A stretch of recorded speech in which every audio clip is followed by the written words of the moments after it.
Friends, Dave Paulides, CanAm Missing Project, a copyrighted edition for our video channel. Our executive producer, Huck, is in the building, and she is doing her job. And she said, all I ask for payment is scratches on the head and beneath the chin, and that's all I want. That makes me happy. Yes, a good girl. Yes, a good girl. Oh, give me more, Dad. Give me more. She loves that. Yeah. Yeah, it's a good girl. Yeah, it's a good girl. Yeah. She might stick around a while. We'll see. See how patient she is with me, and see what kind of grade she'll give me later. And, this is a missing person edition. Thanks for being here. Last time I talked to you, I asked you all to do me a huge favor. And that is, the very first comment on this video is mine. And in that comment, I'm going to put the link for all of our videos. And I'm going to ask you to bookmark that on your computer.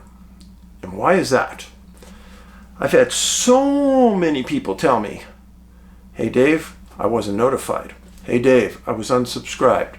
Hey Dave, they don't have you up. When I search for you on the internet, I can't find you. Yeah, well, I am getting blindsided, and I'm not getting a lot of help from YouTube, so the best way is if you bookmark it and you come every other day. I will be here. Now, the last 3 or 4 videos, I've been shadow banned. There's no way around it. We went from 50,000 people watching to 30,000. No other answer. 3 videos in a row, 30,000, boom, then we're right back up to 50. No rhyme or reason. But it impacts us in a huge way, folks. Huge. A drop of that amount is killer. I mean, it's almost a 40% drop. And that kills us as an organization. Hey, Huck, what's up? What's up? Come here. And so if you could bookmark our link, that would really help. And then one thing I don't probably stress enough is I try to give you facts on these cases. Heavy on facts, light on opinion. And many of you greatly appreciate that. And I think that adds to us bringing on new subscribers.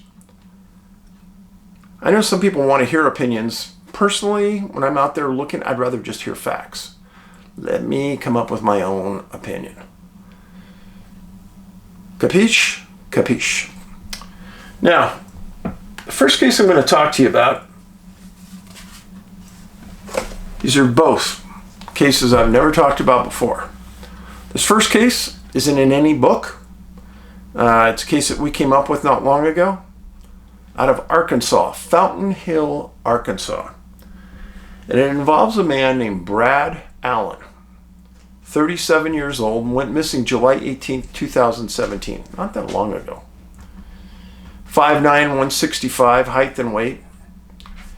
And he lived on his family's compound, let's say, 20 acres, several homes on the property. His grandpa had a home, his mom and dad had a home, and cousins and sister, and a lot of homes on the property, and everybody kind of minded their own business, but it was a tight group.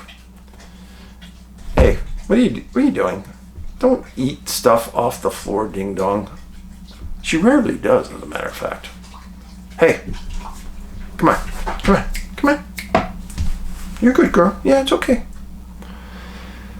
So he lived in his grandfather's home with his girlfriend and their 2-year-old son.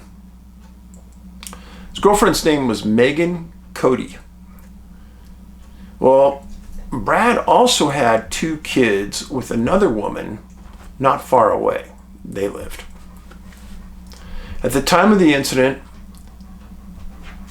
he wasn't talking to his parents, and this was made quite clear. they had a pretty good riff going. And they did live close by on the 20 acres, though.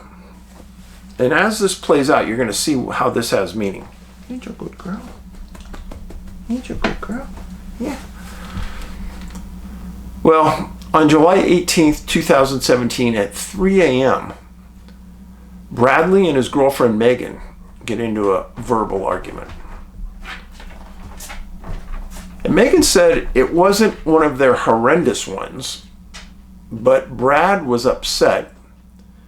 And he said at 3 o'clock he was going to go outside and calm down, and he'd walk it off and be back in a few hours. Well, it's July in Arkansas. It's pretty warm. He left in a t-shirt, some Under Armour shoes, and some shorts. Like, normal walking shorts, not his underwear. And she said she didn't think much about it. And when they had these arguments in the past, he'd walk it off and come back and everything would be normal. Well, at 8 a.m., Megan wakes up and Brad's not around. She went to the compound and she contacted some other family members, not the parents. And she garnered some help to go out and search. The only thing Brad took with him was his phone. Left his wallet, his cash, his keys, his vehicle, everything else was there. Well, at that time in 2017, it was said in numerous articles that the Arkansas police wouldn't take a missing person report until somebody was gone 3 days. That's an archaic way to do police work, even in 2017. Way back in the 90s, police departments started mandating that missing persons reports are taken immediately.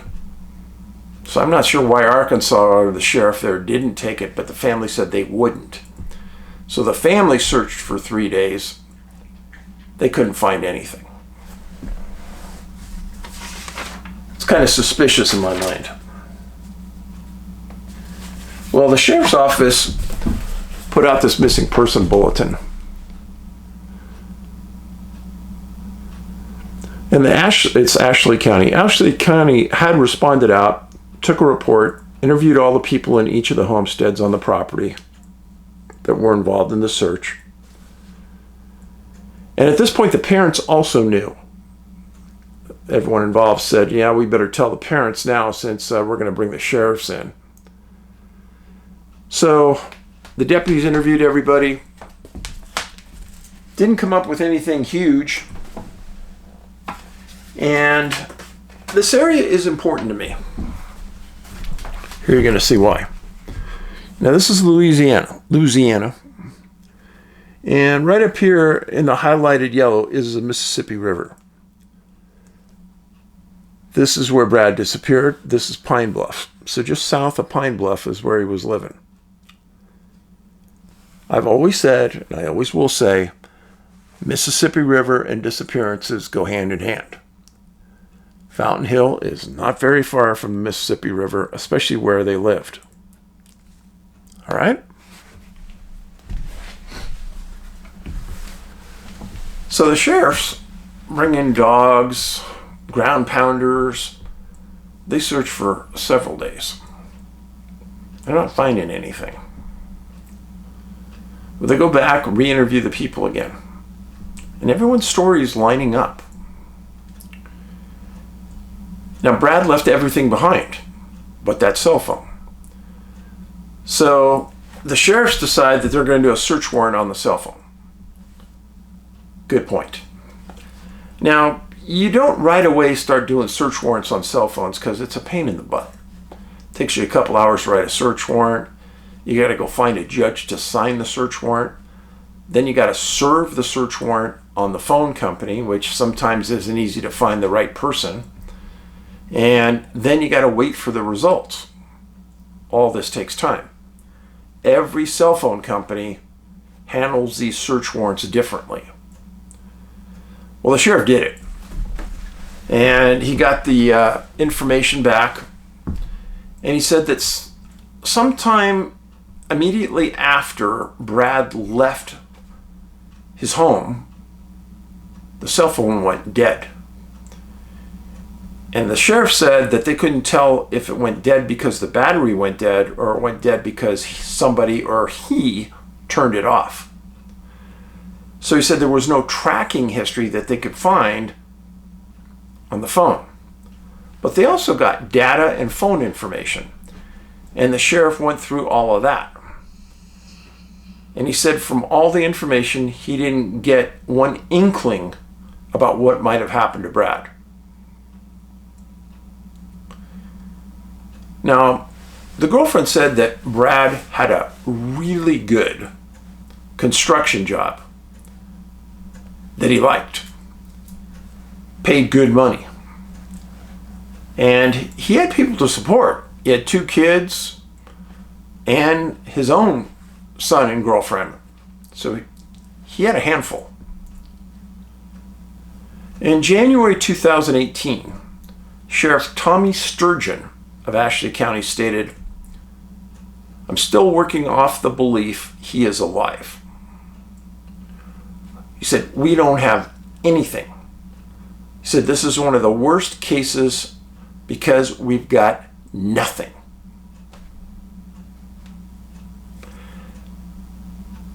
Brad's sister said, "I go to bed thinking of Brad and I wake up thinking of Brad."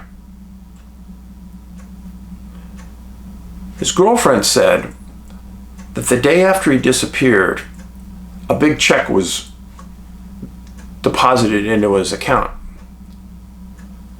And she said there's no way, if he was okay, he wouldn't have been here to account for the money. And he said the accounts have never been touched. I got to tell you, this is a very confusing case. Because I went and did a deep dive on Brad. Brad was a rough guy. He had a past where he got into some trouble. He wasn't the type of person to do physical harm to somebody, but he did do some things where he had to do some time. And that was in his past. Held down a good job, but you would be an idiot if you were in law enforcement and not look at the past to determine somebody's future. Now, in this case, Brad had a lot of obligations. Like I told you, 2 kids over here, 1 kid right here, and a girlfriend. He wasn't talking to his parents. Things were a little rough. He walks out his home with his phone and it goes dead. Every one of us knows how much life we have on our battery.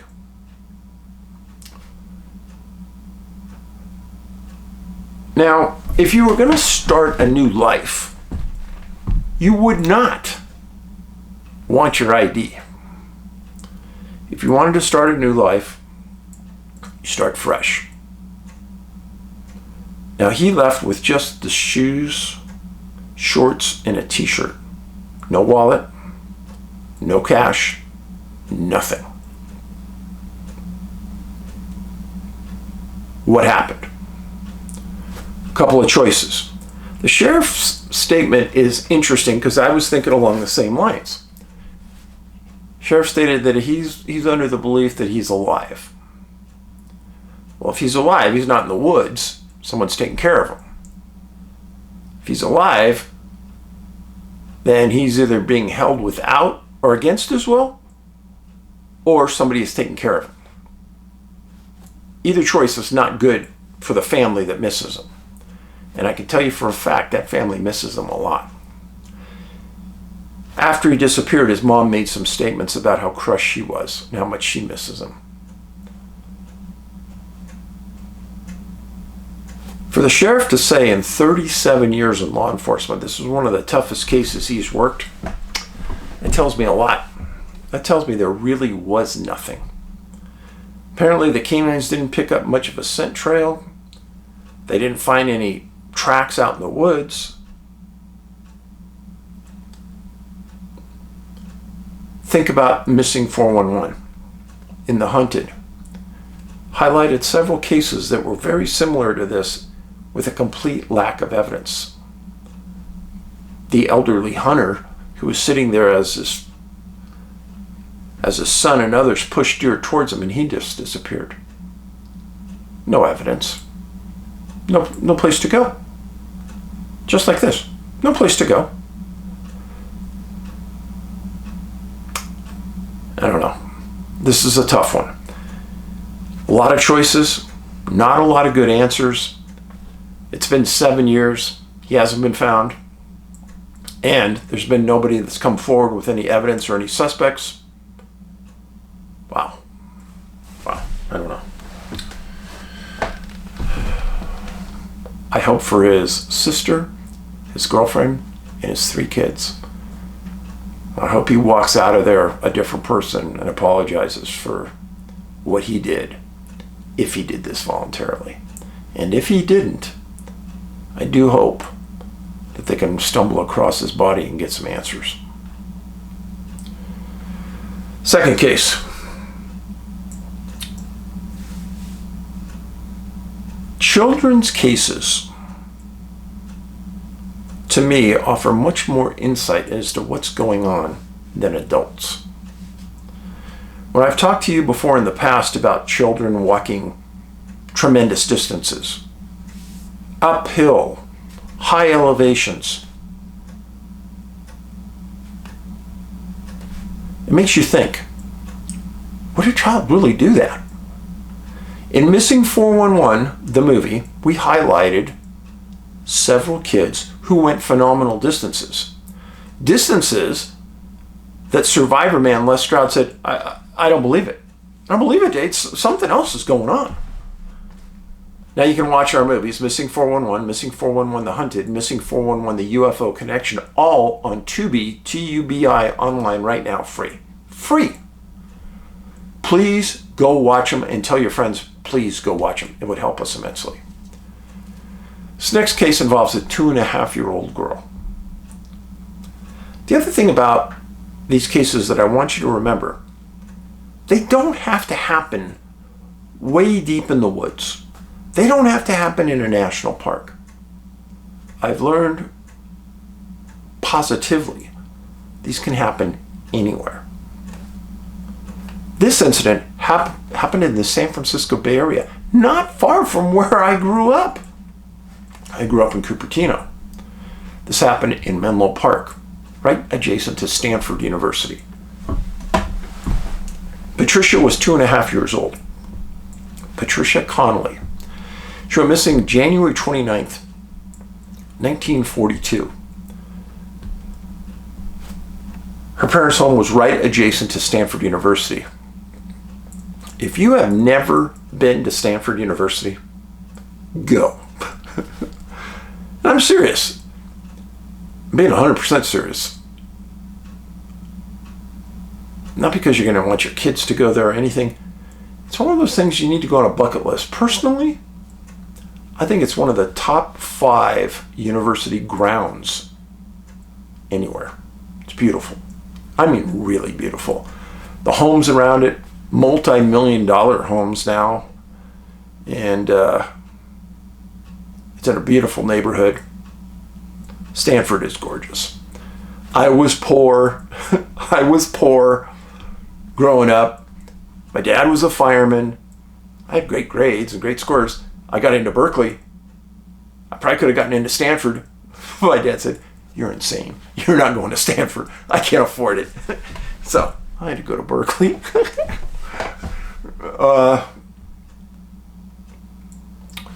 Patricia, 2.5, lived in a house in a neighborhood that was a dead end. Stop there for a second. Criminals never want to pick a victim on a dead end street. Even for a burglary, a home break-in, you don't want to do dead end streets, courts. Why? Homes face each other real close. And usually the neighbors in a court all know each other. They know this. And they look out for each other. Criminals know this. Well, they lived on a court. And January 29th, it was raining hard. really hard. Every once in a while they'd have some clearing and Patricia would go out and play during those times. Now, the San Francisco Bay Area has a coastal mountain range between the San Francisco Bay and the Pacific Ocean. And in that coastal range between San Francisco and San Jose, there's a freeway called Highway 280. It wasn't there in 1942. And it's a big 4-6-lane highway. Has a lot less traffic than Highway 101 does, which runs along down near the bay. Now here's my story for you. This isn't Patricia's case is not funny, but this case you're going to laugh. So I was working on the SWAT team at San Jose. And we worked from 5 at night till 3 in the morning. Most of the time we worked till 4 or 5 in the morning if we made a late arrest. And I think it was like 2:30 on a Wednesday night. There was no traffic. And we get on Highway 101 in kind of the South San Jose area. And we're going to jump on the highway and take us back towards downtown San Jose. And as we're getting on the on-ramp, by the way, we're driving unmarked cars. Same kind of cars police cars are, but they're unmarked. And inside the grill, we have red lights and sirens and all that. And we're in uniform. Whereas we're getting on the freeway, this car goes flying by at least 100 miles an hour. And we're getting on the on-ramp like 25 or 30. And I asked my partner, I said, hey, you want to go after it? And he goes, yeah, why not? So we go after it. And we don't catch it for a while. We end up catching it quite a ways up. And I pull this person over, and they have a really strong accent, kind of like German. But I can communicate with them. And it was a husband and wife, and I can tell they're in a rental car. And I asked them for their registration. They handed me a rental agreement. And I said, do you have a driver's license? He handed me an international driver's license. One of the rare times I ever saw one. And I asked the person, this is hilarious. I asked the man, I said, do you know what the speed limit is here? And he goes, oh, yes, sir. My wife and I know. We've taken this road from Los Angeles Airport. I said, really? And how long has that been? And he says, I think we've been driving for 3 hours. That's normally like a 5-hour drive. I said, 3 hours, huh? I said, well, what is the speed limit here? And he points out the window of his car and he goes, well, sir, the sign's right there. And he had stopped right in front of a highway sign that says US 101. I kid you not. I kid you not. Oh, my partner looks at me over the top of the car, and he goes, Dave, it's a good thing he wasn't on 280. So 280 is the highway up in the mountains that I was just telling you about that goes through the coastal range. And I explained to the man, I said, no, that's not the speed limit. And you could just tell this was an older man. He's probably 65. And I said, yeah, I know you're used to driving the Autobahns in Germany at 100, but you're going to slow down to 55. He gives me this look like I'm an idiot. 55? Yes, 55. He goes, well, sir, it'll take me another hour to get to San Francisco. I said, yeah, that's right. Oh, boy. Anyhow, there's no way. The only thing I was concerned with is that maybe he was drunk, but he hadn't been drinking, and his story was so fluid, and he didn't flinch, buckle. My partner and I asked him later, I said, did you think he was lying? He goes, no way. That guy believed there was 101 mile an hour speed limit. So I let him go. Long story short, like the last 5 years I was a policeman, I was invited to teach traffic school. And I usually started traffic school with this story. loosened the class up, and everyone thought, wow, that's a good story. Anyhow, now you heard it. Okay, serious face on again. Patricia Connolly, 2.5 years old, lived with her parents at an address called, you could look this up, 12 Bishop Lane in Menlo Park. And the residence is on the north side of San Francisco Creek. Now, normally that creek barely runs, but when it's been storming, it gets really high. Now, Stanford University Golf Course is right near their home.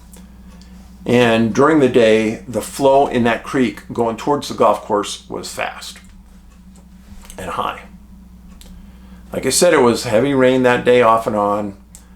Well, Patricia was outside for a little bit during the sun, and there was a dog that everybody loved in the court, and she was outside playing with the dog. Well, later on, the mom starts looking for her. Can't find Patricia. Patricia was somewhere in the court when the mom last saw her. So she asked some neighbors who were outside and said, oh yeah, I saw her about 4 or 5 o'clock. She was outside playing with the dog. But then no one saw her. And no one saw the dog. Well, then the whole court starts looking and they can't find her. And then one of the neighbors says, yeah, I saw Patricia and then I didn't see her. And then I heard the dog squealing really loud at about 5 o'clock. That's not good. Well, after about an hour and a half, the neighborhood decides that they're going to call the deputies. So the sheriff's called, and they respond with canines. These deputies were really smart. They sealed off the court. They didn't take the dogs out, and they did a visual search. There's mud, dirt's wet, there's mud, there's tracks. And they found tracks going up this hill towards the creek in Patricia's footprints, with the dog going towards the creek right up to near this ledge where the creek is at. Then they bring the canines out one at a time, and Mrs. Connolly gives them something of Patricia's that's their scent. And it tracks, first dog tracks from the house, does a couple circles in the court, and goes right towards the creek. Deputies kind of look at each other, yeah, okay, well, let's bring the other dog out. Other dog, same exact thing. Third dog, same exact thing. Now, if you're the deputies, what are you thinking? I think it's pretty easy. She must have gone in the creek. Well, the next morning, the sheriff orders a search again of the entire neighborhood, and then orders that the creek be dragged and searched. And every day, the sheriff works their way further downstream towards where it runs into San Francisco Bay. After 8 days of searching, they make their way to the bay, and they've got nothing. Nobody can believe it. Nobody can believe it. There were obstructions in the creek that everyone believed that the body would have been found in. It wasn't. They had absolute proof that she had to have walked up that hill. Those were her tracks. Those were the dog tracks. They were fresh tracks, and the scent trail went there. This was huge news in the San Francisco Bay Area in 1942. Huge. And their court was just devastated. Patricia was the doll of the neighborhood. Everybody loved her.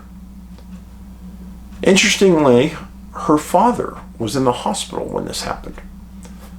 If you are a villager and you follow, I've told you numerous times that these incidents tend to happen when the dad's not around. I don't know why. I can't figure it out, but there you go. Well, it kind of falls off the radar of the news.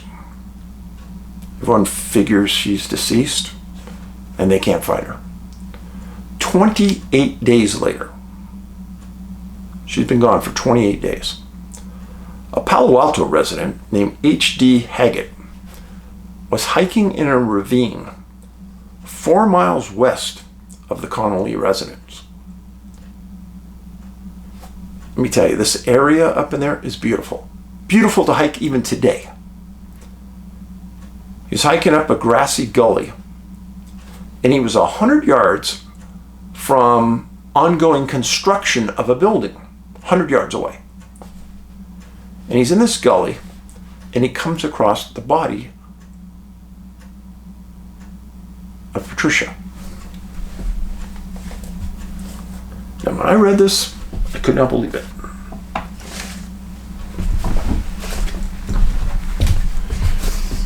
So, her residence is right here at this red dot. Menlo Park is a Stanford, Woodside, Redwood City, Woodside here, and this is Portola Road. Her body is found 4 miles west of her residence. Now the real kicker,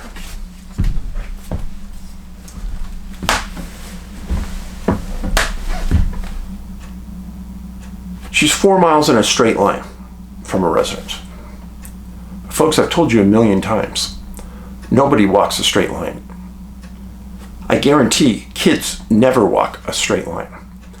If she walked 4 miles, it means she walked really 6 or 7 miles at 2.5 years old, uphill.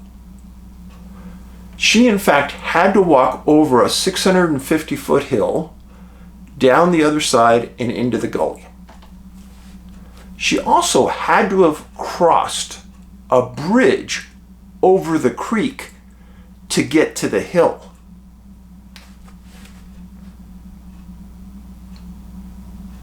I read it and I thought, there's no way.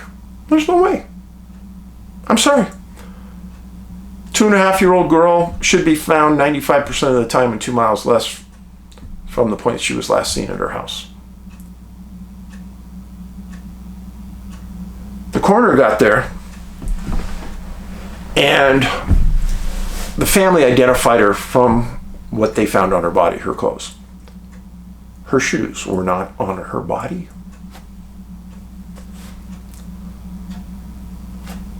Patricia went the exact opposite direction in which the canines tracked her. How is that possible? 3 dogs tracked her the other way. Her shoes were nearby the body.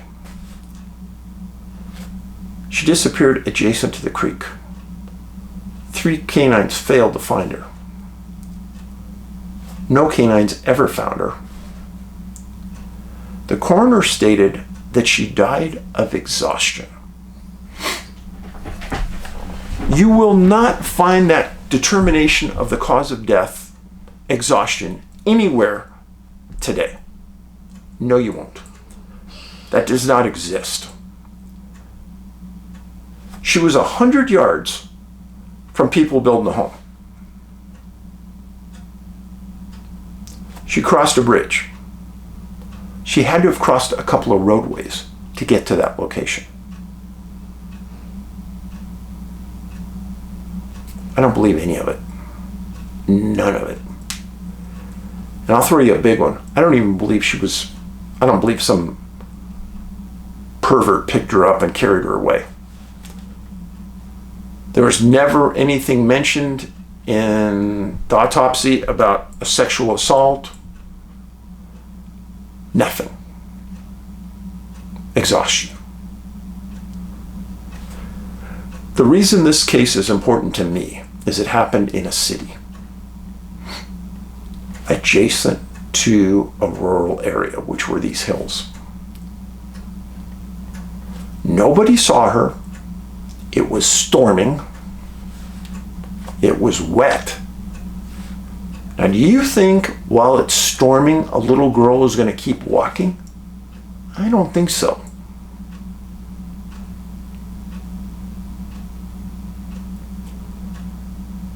So, that was Patricia Connolly, 2.5 years old. I greatly appreciate you being here. I want you to be a critical thinker on these things. Think of all the profile points. Missing shoes, weather, canines, water. She walked uphill. Distance traveled. Think about it. Remember, bookmark. Make sure you're subscribed. Right now, make sure you're subscribed. And you get notifications. If you like the movie, give it a thumbs up. Like the video, give it a thumbs up. Remember, you can go watch my movies, and you can get my 2 newest books on our own website. You can never buy it at Amazon. You'll get ripped off. You can buy our books at our website, NA, like North America, nabigfootsearch.com. Thank you so much for being here. Huck is out snoring. Have a great day. Paulides out.